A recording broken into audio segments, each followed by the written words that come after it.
Good morning, everybody. We're going to get started in just a minute, giving people time to get signed on.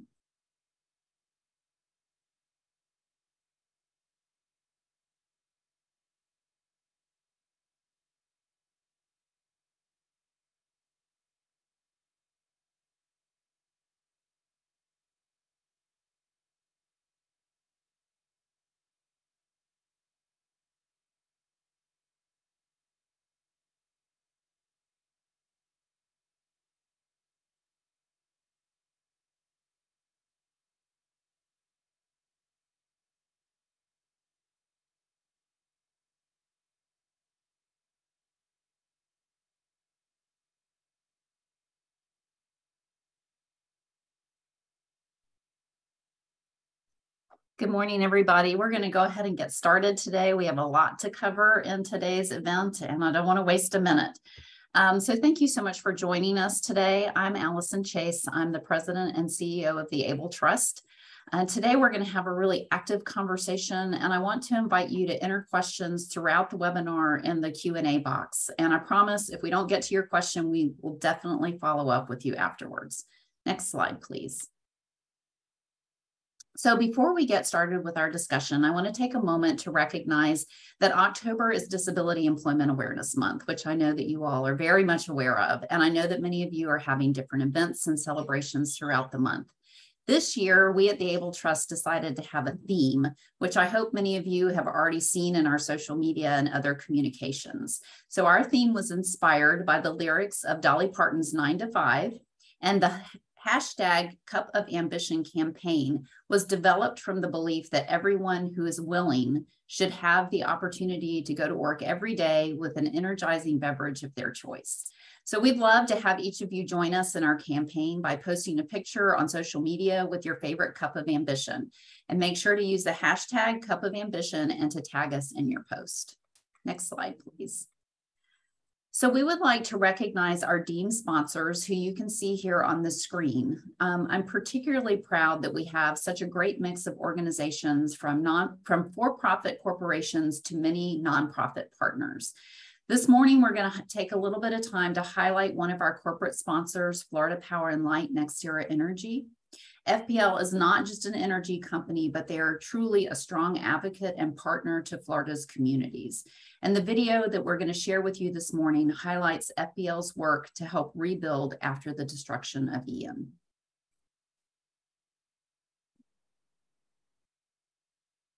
Hurricane Ian made landfall, tied as the 5th most powerful storm ever to hit the United States. This was totally terrifying. I called my aunt to tell my children I love them. It was relentless, powerful beyond what many of us have experienced in our lifetimes. But to the fullest extent possible, we were ready, hoping for the best, prepared for the worst. And when the wind and rain finally calmed, our crews got moving. We hit the ground and sky with everything we had, working long days, sleepless nights, to help restore what Ian so suddenly took away. Many leaving behind their families to help their Florida neighbors. From all of us at FPL, we thank you. We know it's not easy to be without power. We appreciate your patience and your kindness as we restore, rebuild, and recover from Hurricane Ian together. After all, that's what Floridians do. So thank you to FPL. Thank you for being such a true and caring company here in Florida. Hurricane I want to say that our thoughts and prayers are with all of the communities in Southwest Florida. Next slide, please. So I have just a few more opening comments that I want to share with you before I bring on our guests for this morning's discussion. As many of you know, the Able Trust has been going through a significant transition over the last few years, and I want to share with you our new focus and vision for the next few years. The Able Trust was created by the Florida legislature in 1990 to be a stable and growing financial resource to provide planning, research, and policy development for disability employment in Florida. So we're considered a direct support organization to the Florida Vocational Rehabilitation Program, and we're truly proud to partner with them as we look toward the future and what our work will be helping individuals with disabilities get into employment in Florida. So many of you already know the Able Trust, and you know us as a grant maker, which was what we have been for the past 32 years, and it's been extremely important work.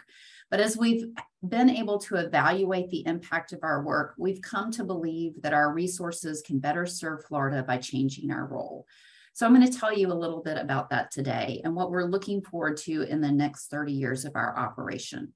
We're really repositioning our work to focus on disability employment by being a thought leader for workforce and disability inclusion. So what this means is building partnerships with businesses, government, nonprofit, education, and other leaders throughout the state who are committed to disability workforce inclusion and creating a greater impact through collective work. Next slide, please. So I know I'm preaching to the choir just a little bit here, but I want to share with you the statistic that has been the guiding force in our transformation. Currently, there is a gap of over 40% between people with disabilities in the labor force and the general population. Here in Florida, 20.4% of people with disabilities aged 20 to 64 are in the labor force, and that's compared to 63% of the general population. Next slide, please. So this gap has persisted for close to 50 years. And what you see here on your screen is a graph that depicts the gap back to 2009. But if we were to take this all the way back to the early 1970s, when the Federal Bureau of Labor Statistics started tracking this, you wouldn't see this gap close at all. It doesn't matter what's happening in the economy, whether there's a recession, whether we have bull markets, whether there's an extreme workforce demand like there is now, this gap remains the same. And we at the Able Trust believe that this is unacceptable and that we can be key in supporting the State Vocational Rehabilitation Agency, along with our many partners, including all of you here today, to begin to close this gap. And we have a plan for how we're going to accomplish this. And it includes what I see as a three-legged stool, the first leg being research, the second outreach, and the third capacity building. Next slide, please. So we have recently launched our new 3-year strategic plan, which we're calling Inclusive Florida, powered by the Able Trusts. And I hope that this isn't the first time that you've seen something about Inclusive Florida, but I just wanted to give you a little bit more detail than maybe you've already seen. So Inclusive Florida, as I said, is our roadmap for closing the workforce participation gap by 10 percentage points in 10 years, which translates to bringing an additional 300,000 persons with disabilities into Florida's workforce. So before I move forward and talk a little bit more about how we plan to do this, I want to make sure that I'm very clear that this is not a goal that we think that vocational rehabilitation on their own can accomplish. We believe that it takes all of those partners, it takes all of our communities rowing in the same direction to meet this really impressive goal. Next slide, please. So as I said, the first leg of our stool is data and research. And we believe that data and research is the best way to drive our decision-making and to support the disability employment system in Florida. We've recently released 2 data reports that you see here on the screen, and you can also find them in our website and download them to see them in more detail. We have a plan for releasing quarterly reports going forward. And I want to invite you to let us know your thoughts and to provide input to us on the type of research and data which could be most useful to your work. The second leg of the stool is conducting outreach throughout the state. So we know that the work gets done in the local communities, and we want to learn from your successes, but also learn what your challenges are and how we can help to overcome those challenges. We know that to be successful, we have to engage businesses, educators, community leaders, and nonprofit organizations, all of which have an important role in closing the labor force participation gap for Floridians. Next slide, please. So finally, we intend to use the data and research along with what we learn in local communities to craft our plan of capacity building, which is the third leg of our plan, in order to support vocational rehabilitation and all of our partners throughout the state. So many of you may have heard us talking about the ABLE Network. And the ABLE Network, we intend for it to be made up of all of those partners, again, businesses, providers, VR, educators, and other leaders who are committed to closing the gap.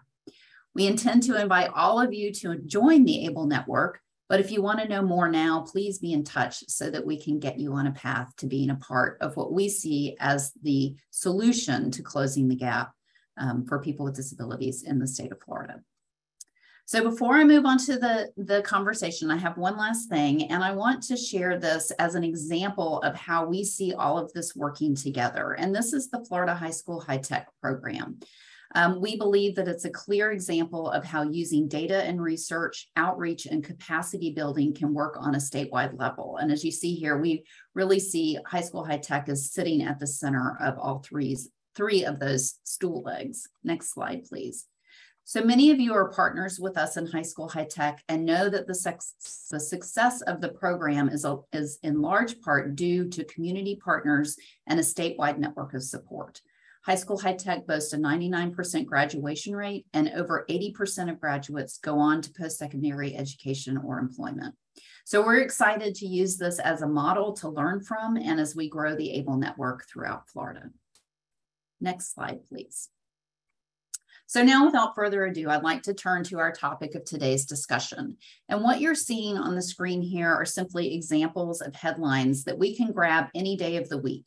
And we're all familiar with this. You can't pick up a newspaper, listen to a radio news show without hearing about the extreme workforce shortage that we're experiencing here in Florida and all over the country. And here at the ABLE Trust, we see this as an opportunity, as I know that a lot of you all do, to demonstrate the value that people with disabilities can provide as part of the solution to the workforce shortage.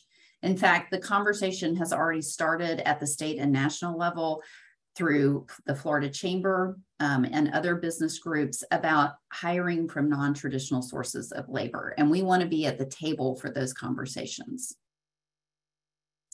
So the report that we're going to talk about today is from a study conducted by Accenture and Harvard Business School, where they are looking at the benefits of hiring hidden workers and how we can better help employers to get into hiring hidden workers. And people with disabilities are part of that population.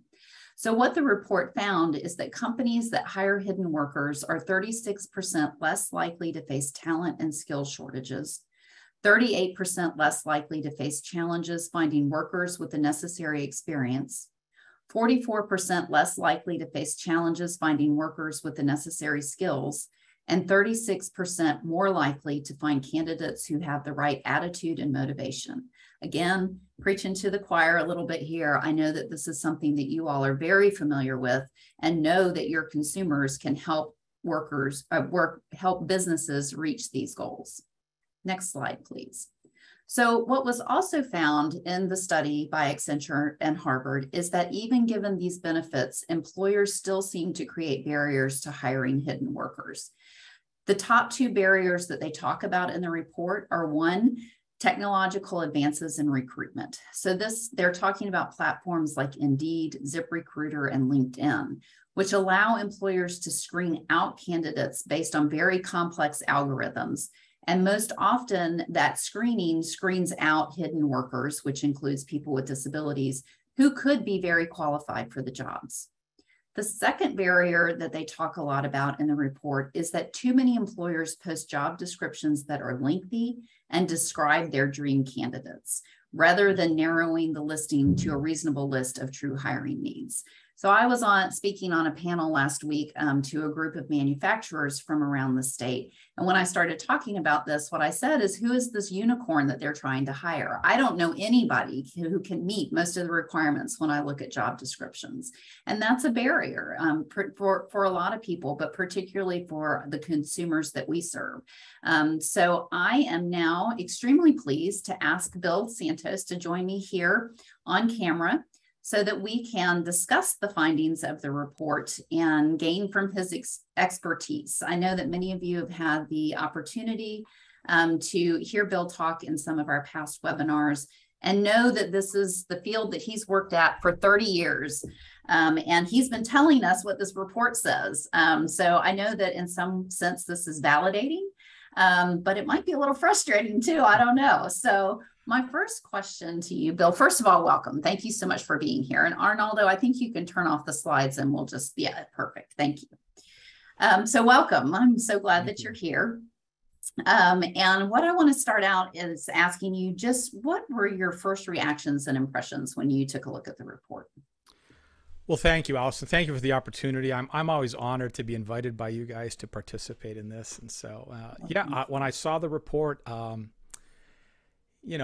guess part of me was I felt vindicated, and I thought maybe I should reach out to Harvard. Maybe they'll give me a compliment. A complimentary degree or something, right? Because they probably could have called you directly and just written the report from an interview with you, right? Yeah, I mean, this always made sense to me, and not only to me, I think these issues that they identified, I think folks that were speaking to employers understood that this was in fact the case. So I don't think anyone that was talking to employers, this came as a real shock. Because, having done the training for the 30 years, this is what I would hear, folks say to me in the training. They'd say, wow, you know what? This is exactly what what I'm experiencing. This is exactly the problems that we're facing. I don't really hear anybody articulating it like this. And so I was grateful that did come out, and I was happy to see that. Okay, good. Well, I was too when I read it and it came across my desk. I don't remember how I was like, oh my gosh, I have to call Bill. Yes. Yes. Well, so let's get started with the electronic recruitment screening process. So it talks a lot about that, the problems with that in the report. And you've always told us that persons with disabilities will always lose out when applying for jobs online.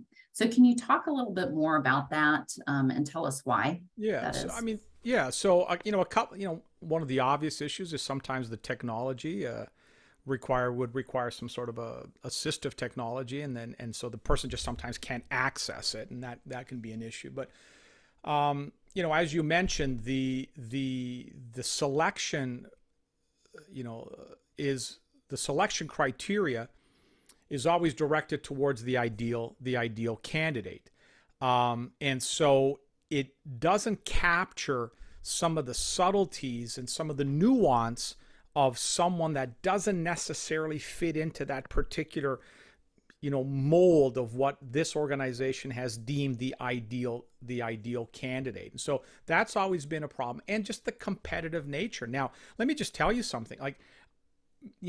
I know that in the instances, now I've been self-employed for a number of years, but every so often I would apply for certain jobs. I was never successful in any type of getting retained by any company when I applied sort of in a competitive environment, right? And so that's the other thing, that it's the competitive nature of that recruitment method just has a tendency to weed out or screen out those individuals that have a particular deviation from what that organization has deemed as being the ideal. And as the report said, you're missing out on the nuances here that would make for a good employee. And we know that. I mean, we hear employers say that all the time, that a person's, work behaviors, their work ethic, right, play an important role. Well, that's not always captured in these kinds of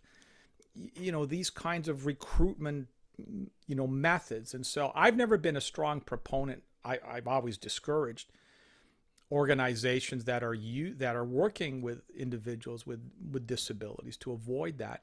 And again, primarily because of the competitive nature. You're just going to get weeded out, and right. And it doesn't present a good picture of the value that this particular job seeker will bring to the organization. So then the question is, what does?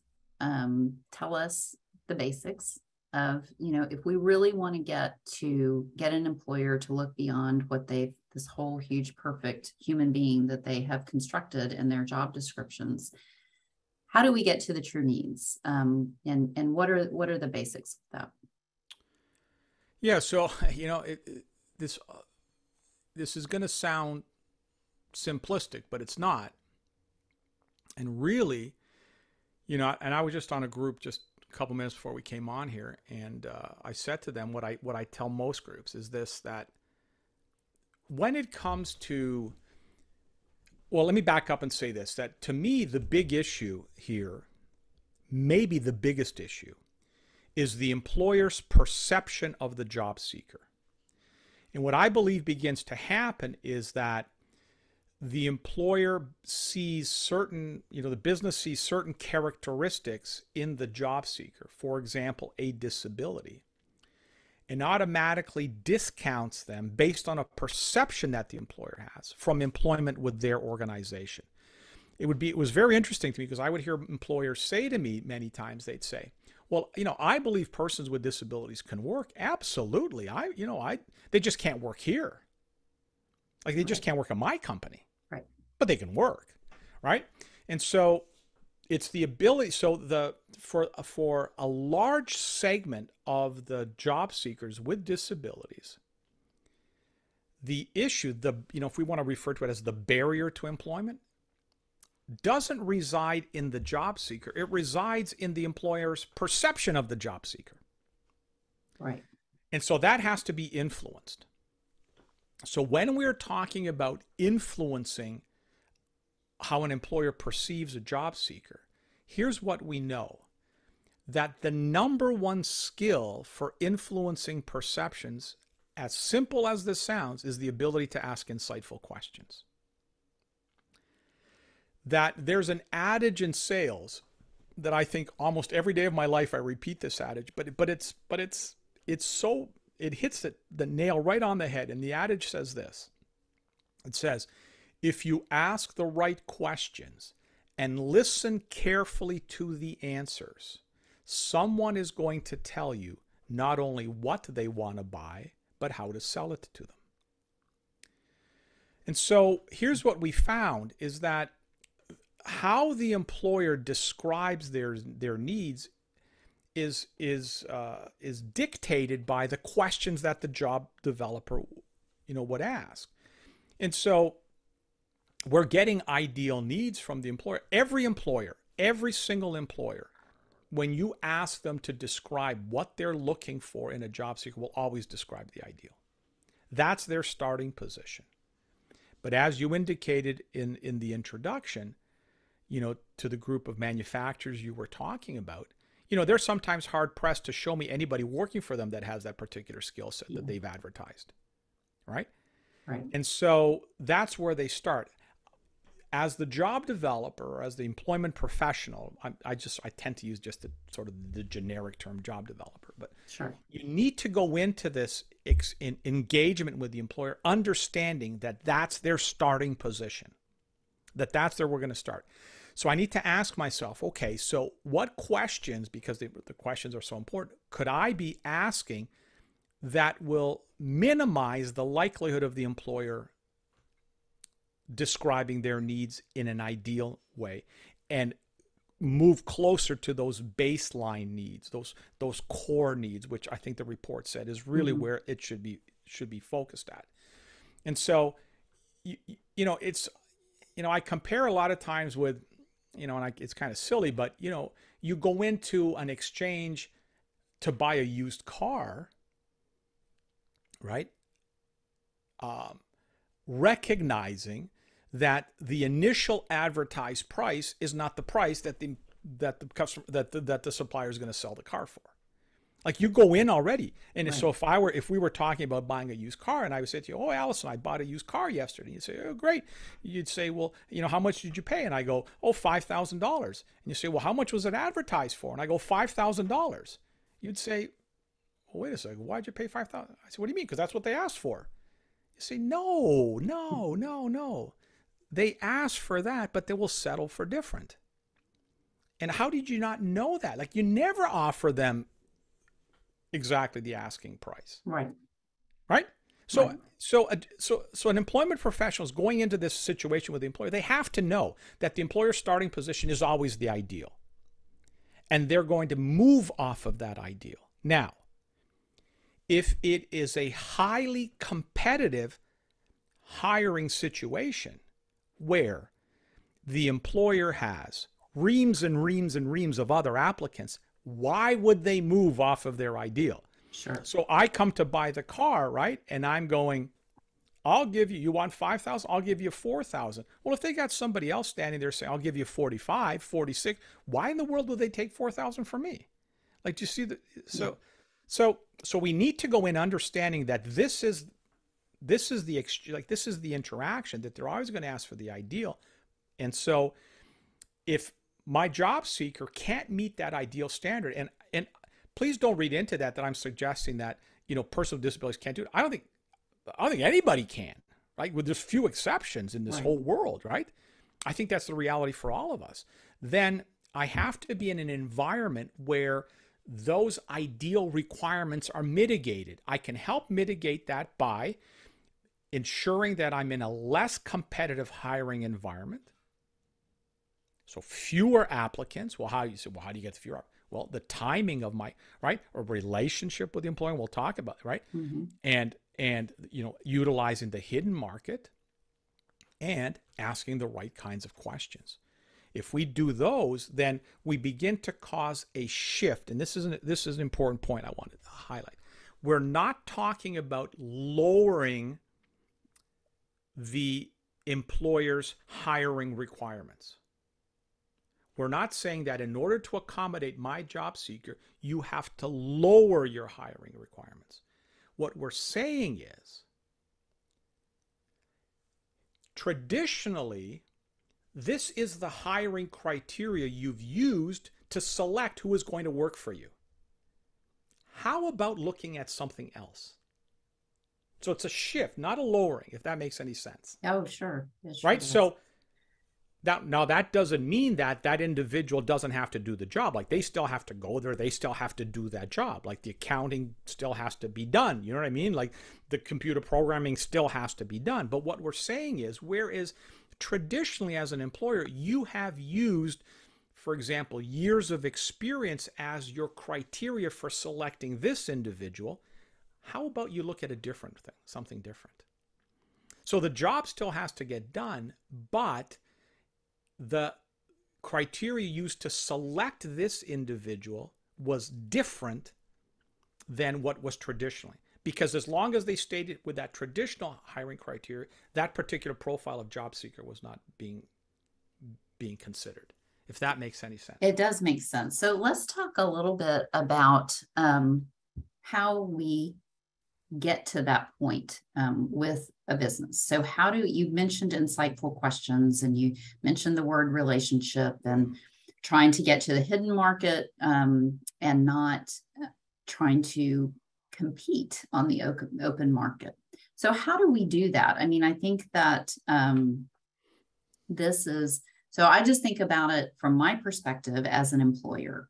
Whenever I have to hire somebody, I ask everybody I know, do you know somebody who might be interested and, would fit this position, rather than putting it out on the open market, because that is a nightmare, especially right now. Exactly. And, just having to, weed through and find the needle in the haystack. So that's essentially what we're talking about. We're talking about building the kinds of relationships where a business would call and say, hey, I've got this coming up.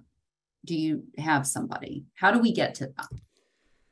Yeah, I wish I could tell you there was a shortcut to it, right? There isn't. It's work, right? And so I think so a couple of things that I've seen over my years in organizations that are able to do this, that sort of common characteristics that I see. So one of the things is, there has to be a senior management commitment to this. An organization has to make a commitment that this is what they're going to do. Like, there has to be a strategic commitment. I think that's a good, a good starting point. And then, so with that commitment, the objective of engaging with employers shifts. So we are no longer engaging with employers first and foremost to get our job seeker hired. We are engaging with employers first and foremost to establish a relationship with those employers. Okay? And then that relationship becomes the platform for all of the selling that we have to do, right? And so So then, so how do you get to the relationship? Well, it requires certain levels, certain types of activities, including prospecting activities, right? So, reaching out, making that initial contact with employers. Well, which employers do we contact? Well, probably not those employers that are advertising in those open market, recruitment areas, right? Why? Well, first of all, because they are exposed to a broad range of individuals, and you're going to get a very competitive relationship, right? And so, the prospecting activity, the meeting with the employers in order to truly understand their needs. The reason why an employer engages or doesn't engage, we understand, is because depends on whether or not they perceive a value in engaging with you. So do they see value? Value is something that is extremely individual. So in other words, the better you understand this employer, the better you are able to position what it is that you do in a way that they will see the value. When they see the value, they will then engage with you in a relationship based on the fact that they understand that engaging with you accrues value to them, right? Now that value may be in advice, recommendations, job seekers, a role for them to play in the community. There's a whole variety of elements that would make up that sense of value. But the engaging with the employer in that relationship, and I know it sounds cliche, right? That, have a relationship. You say, well, who doesn't know that? Well, you brought this guy in to talk to us, tell us a relationship. Like, we've only heard that a million times, right? Yeah, that's right. We've all heard it. But I mean, when we poll employment professionals and say to them, how many of you have enough good relationships with employers? Interestingly enough, you rarely hear, yeah, I have more than enough relationships. So we know the relationship is important, but we're unable to build them. And so there is a science to building the relationship. The relationship then gives us an insight into the needs. The insight into the needs allows us to position what we have to offer in the way that they see value. They see value, right? Now they will engage with us. It's all interconnected. And so it's done right from selecting who we're going to reach out to, right? Being selective in the employers that we're going to reach out to. It's a strategic, I was just in a session just before I came on here, and one of the participants said to me, this all sounds great, but I don't have enough time to do all of this. Well, that's the challenge we all have, right? You know what I mean? We're all, right? So the less time you have, the more strategic you have to be.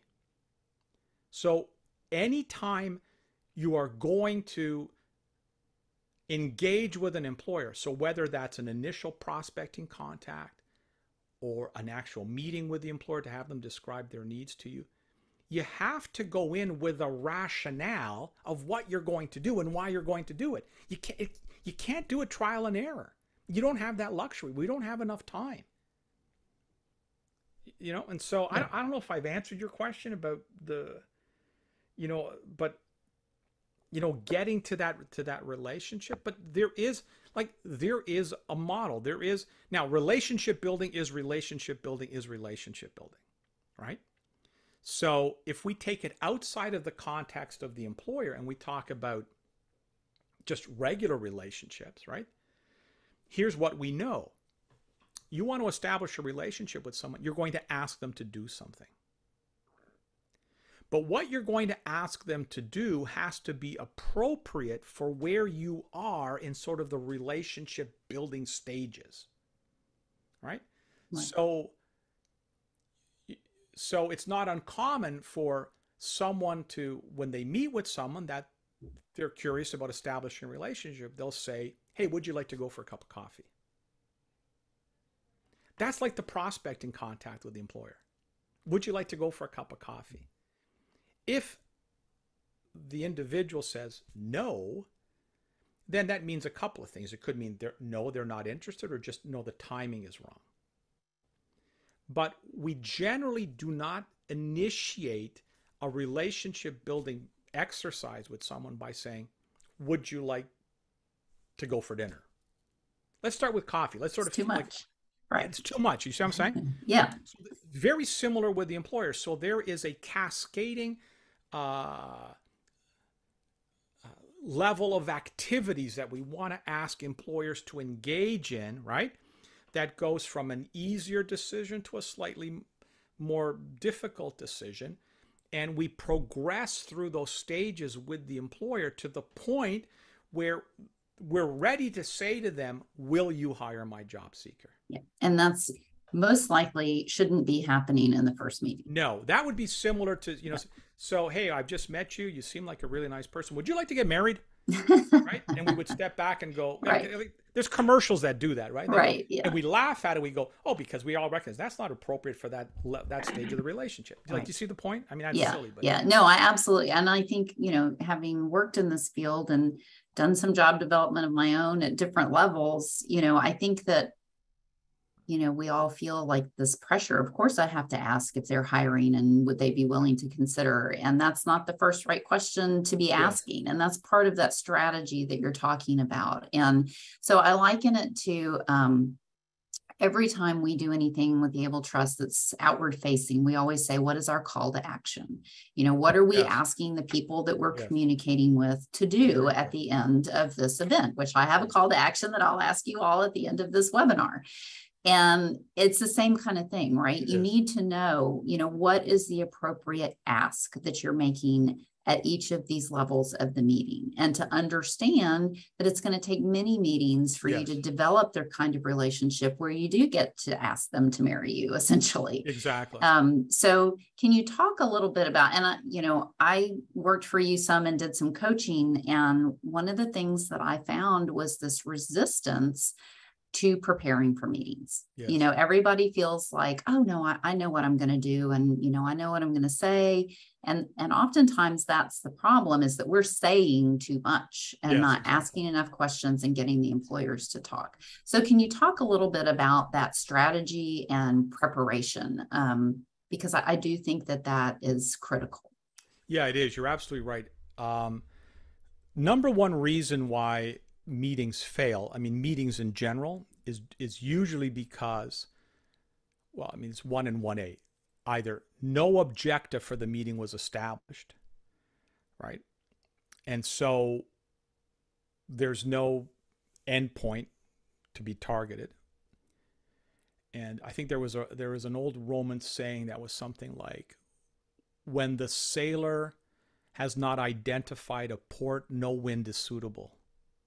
Right. So there's no endpoint for this engagement, for this meeting. Or number two, an objective was established, but it's just not attainable within this amount of time. So the preparation becomes very, very important. So first and foremost, I have to go in with a clear picture of, like you said, what's the call to action? The number one thing that I do when I would be preparing, even for business meetings today, because it doesn't change. In fact, you'll see that any meeting that you're going to be involved in, where you have to influence the other party to take an action, and you can't just order them to take that action. Like, you have to influence them to take that action. If you follow some of these basic steps we're going to talk about, it'll be helpful to you. So not only with an employer, with anyone, right?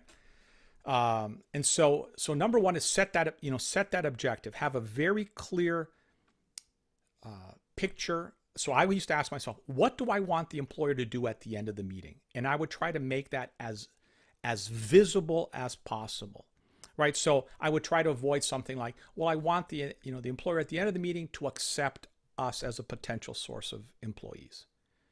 So I would stop and I would say, okay, so if they accept us, what will they actually do or say, right? Try to make it as tangible as you as you possibly can. So that's where I would start. So I try to have a very clear picture. I'm a very visual person, so a very clear picture of the employer doing or saying, hey, Bill, I'd like you to come back and present this one of your job seekers. Because if they do that, then I know I was successful in this. So that was probably the number one thing for me. Have a clear picture of what, like you said, your call to action. What do I want the employer to do or say at the end of the meeting that will indicate to me that I was successful in this meeting? Number two, I want to go with my questions prepared. Right? So, like I said earlier, it's your ability to ask the insightful questions that really begins to influence them. And it's the quality of the questions that will frame how they describe their needs. Here's what I found in my experience. And, I'm just an average person, right? And maybe there's folks that are, but here's what I couldn't do. I had a very hard time listening to the employer and coming up with insightful questions at the same time. Yeah. Like I could do one or the other. I could either listen and then I would come up with some very silly question, or I would be formulating a really good question, but I just realized, I just missed 45 seconds of what the employer just said, right? They may have said something really important. Yeah, and bring me 10 people tomorrow. Yeah, I don't know if you ever had those moments where you're driving and you're driving like on an interstate, and all of a sudden you think, hey, how do I get here? I don't remember. Yes. What happened, right? Yeah. So I have my questions formulated beforehand. Now, I followed a particular sequence of questions that I like to ask. So ultimately, I need to know what the employer's needs are, but I never started by asking the employer, what are your needs? Like I wouldn't get there and go, hey, Allison, nice to meet you. So what are your needs? All right. I used to work for a guy many years ago by the name of Blake Gilmore. And Blake, always taught me that you need to earn the right to ask someone, what are your needs?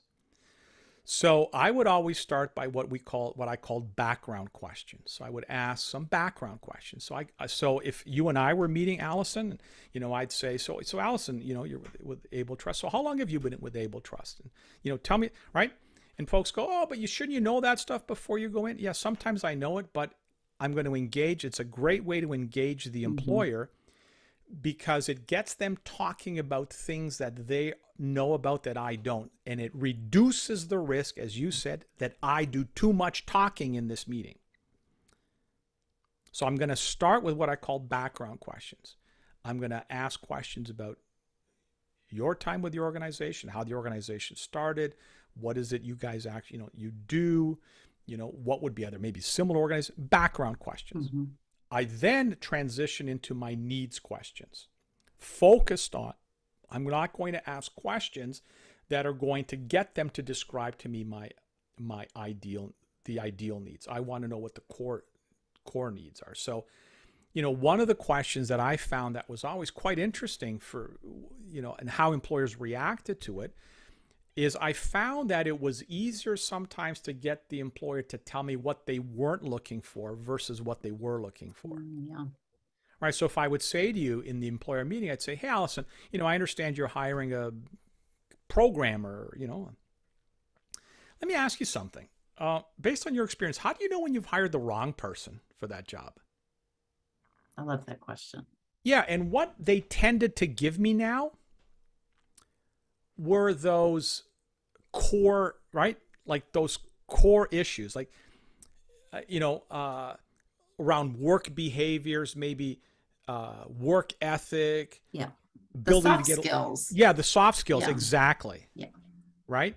That's, and so something like that. So I might have a few of those kinds of questions, hey, have you ever hired someone, to do this job that maybe didn't have all of the skills that you would have liked? What did they have that said to you, I'm going to give this person a chance? Or think of the best person you ever had doing this job. What would be 3 qualities that made them such a good employee, right? For you. And so I'm asking my need. And now I'm going to try to get a sense of, have you ever worked with an organization like ours? And I'm going to ask you something around, have you ever worked with an organization like ours? And what was that experience like for you? Right?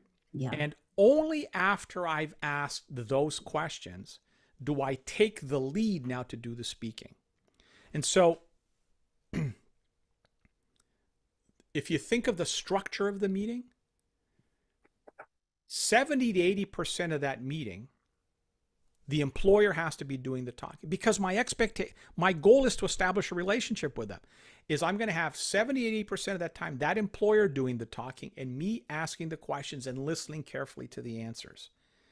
And the 20 to 30% of the time that I'm going to talk, I'm going to do it at the end, after I've had a chance to listen to the employer, because now I know how to position what our organization has to offer in a way that is in alignment with what they said was of value to them.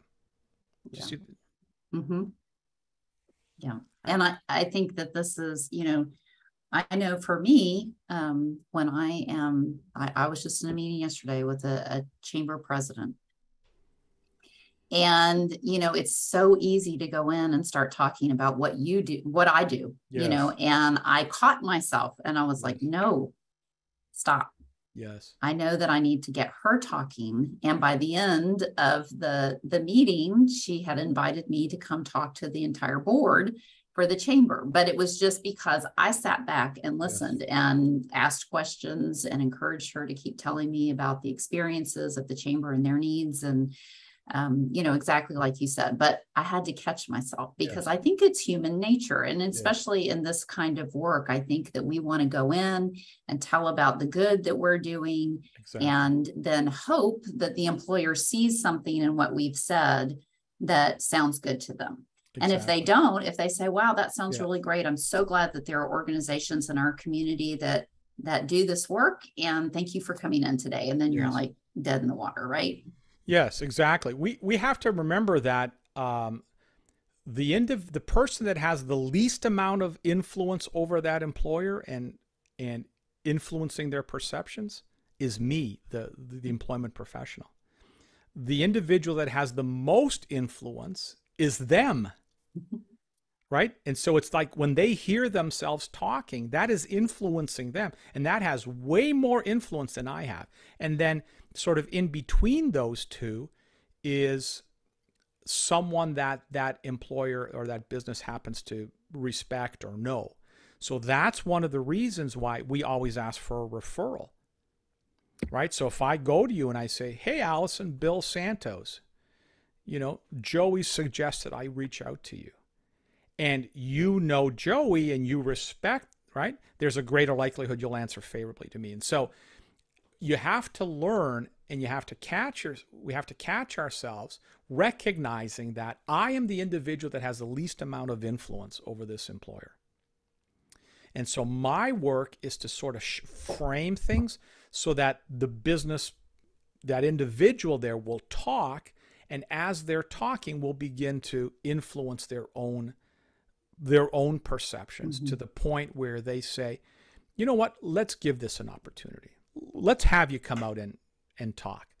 And it's because of them listening to them. Now, my role here, your role in that meeting was you facilitate that. You know, you're bridging back if the because you know the end point because you have that objective. So I know when I have to shift things back, right, to get us back on track so that we get to that particular endpoint. And so there's a science to that. And what I found is that to go into that meeting like not prepared for that is it's foolishness. Now, let me just say one thing, because folks are going to be like, oh my goodness, how long have I got to prepare for so I got to, like, for a half an hour meeting, I got to prepare like 3 hours? Like, this is crazy. It becomes extremely repetitive. And so the employers change, right? But because we're looking at working towards the core needs, at their core, almost every employer requires the same thing. And so it becomes very repetitive.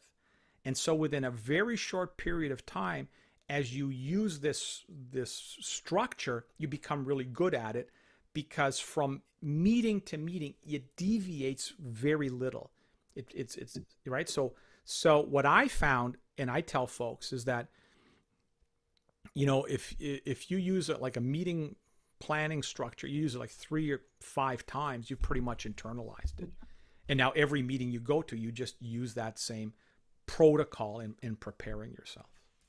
Well, I just find it very freeing, you know, that I don't have to. I mean, you're working, like you said, you're facilitating the meeting, you know where you want to get but you're not having to do all Yeah. the talking and Don't hoping carry and praying that Yeah. the employer is going to find something Yeah. to latch onto. So one of the things, and this will be the last question, and I'm going to see if we have any questions from the audience. The report encourages employers to learn from other employers who've had success. So I'm wondering what your perspective on that. One of the things that you've talked to us about in the past is if an employer is not hiring, say they're not hiring right now, but you don't want to lose the momentum that you've built, starting the conversation. We need to find other ways to be a resource to employers. And this was one that jumped out to me, making connections with other employers. And you said earlier, that other people who they trust or respect are going to help influence their decision. So I thought that kind of, being able to make those connections, which is one of the things that we want to do in the ABLE network, is, bring businesses together to hear from other businesses. But it's something that we all can do because we all know businesses who've been successful. Yes. Yeah. So a couple of things on that. When you make your objective of your employer engagement activities a relationship and not a hire, then the fact that that particular business is not hiring right now is no longer an issue. I'm not going to go in there and say to, hey, Allison, will you hire one of my job seekers when I know you're not hiring? That's foolishness, right? Right.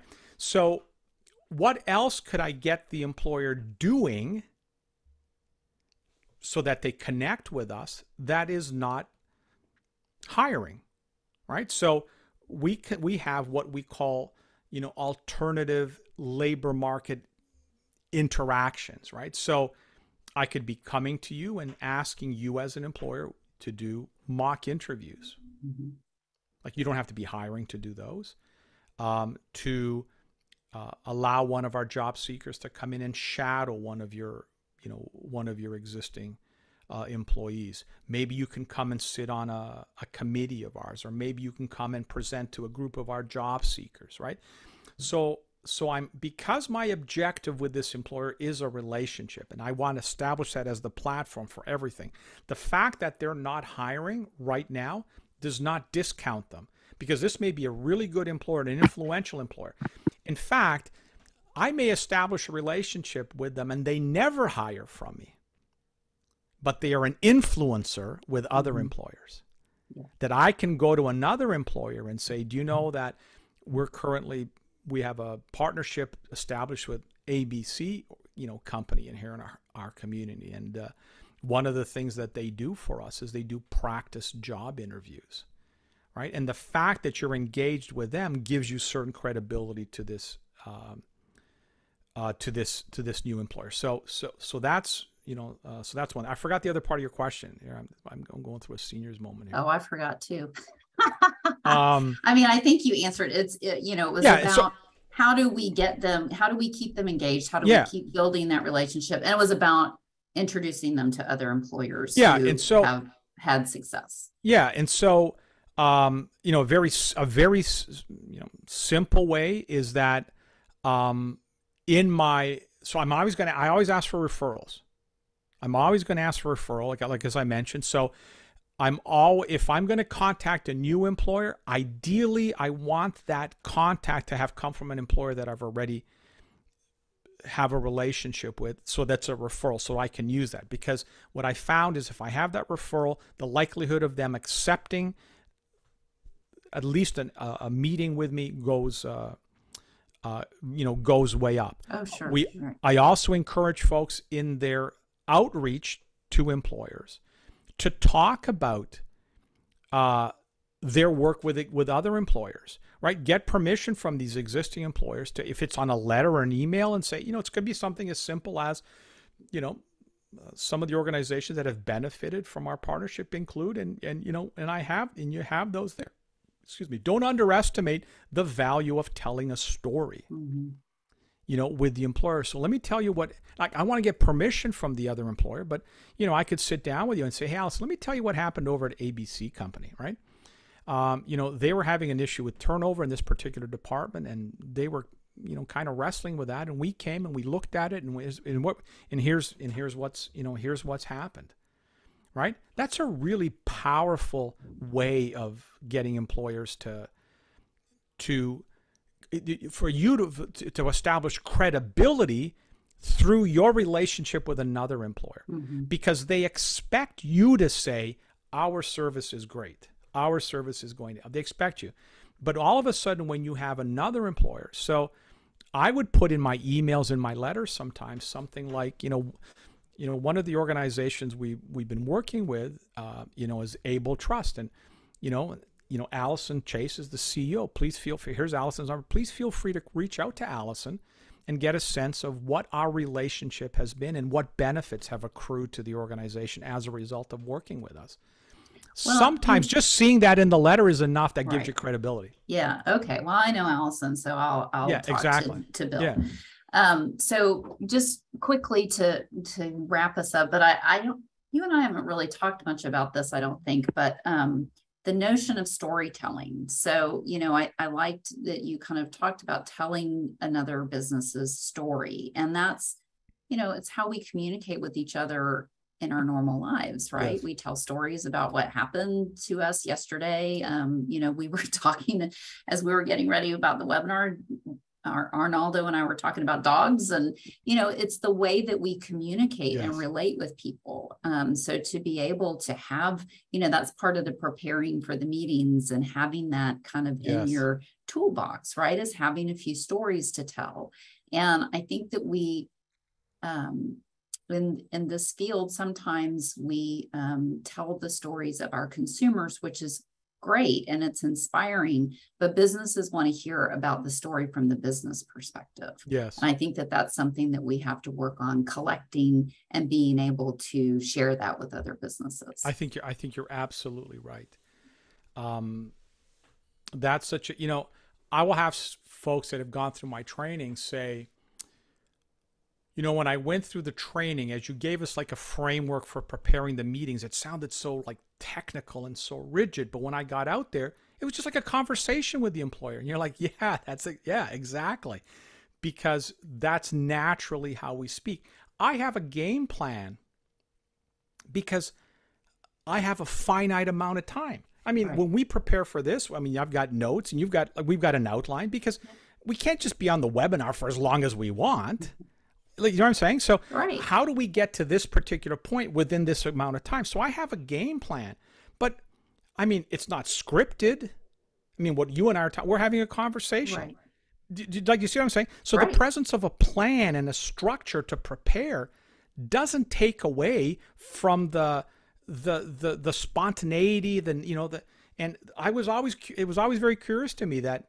So I've always tried to tell folks in the training, listen, I know it sounds technical, set your objective, have your questions. Here's the order of the questions you can ask them in. But when it plays out, you're going to go, oh, that was just like a conversation. Yeah. Yeah, exactly. That's right. Yeah. Perfect. Right. But it allows me to achieve that objective within the time frame that I have. Right. I need to honor the time frame we have. Well, on that note, I think that we've met our objectives today, and I have truly enjoyed this conversation, as I always do. And I encourage our audience to go take a look at your website. Bill has some incredible resources. If you get on his mailing list, you'll get all sorts of emails with tips and pointers to help you in your planning and in your job development. And it's not just for job developers. As you said earlier, this has to be a top down. It can't just be that the CEO says, we're going to do this. There's a role for the CEO, right? And Bill has trainings and facilitating of those roles. So I encourage you all to go take a look at his website. And I want to say thank you to all of you for joining us today. And as I said, I have a call to action. And that call to action is to help us tell the story about expanding disability employment in Florida. And the way that we do that and the way that everybody communicates now is on social media. So we've got our social media channels up here. We invite you to follow us, to engage with us. If you post a story, make sure that you tag us and we'll share it and celebrate your successes. And we appreciate you all being here and know that you got a lot from Bill's wisdom. So Bill, thank you so much. And we'll see you next time. Looking forward to that. All right. Thank you so much for having me, All guys. right. Bye, everybody. Bye-bye.